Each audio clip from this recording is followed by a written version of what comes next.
sound like a victim. This is a phrase that we often hear directed towards people who are not victims at all, but are rather people who are pretending to be victims, people who are failing to take responsibility for their parts in a particular happening.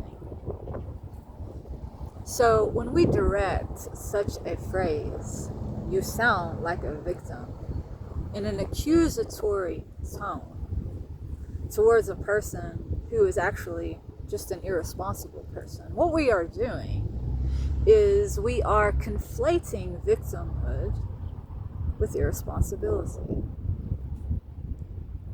But definitionally, a victim is someone who has, through no fault of their own, been perpetrated against or preyed upon. Definitionally, a victim is not an irresponsible person. So, say what you mean, and mean what you say. If what you mean to say is, stop pretending to be a victim, or perhaps you should take some responsibility for your part in all of this. If that's what you mean to say that. Because to conflate victimhood with irresponsibility ultimately is to shame victims. And to shame victims encourages victims to remain silent. And when a victim remains silent, the person who victimized them, the predator, gets to go on preying upon other people, victimizing other people.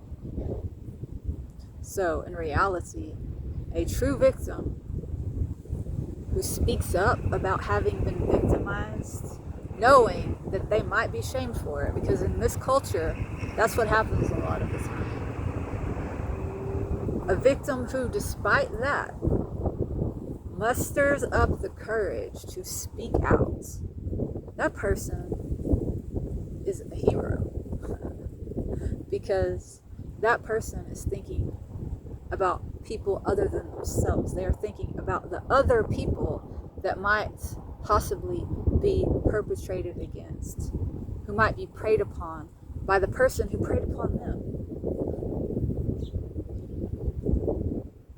So be careful with your words.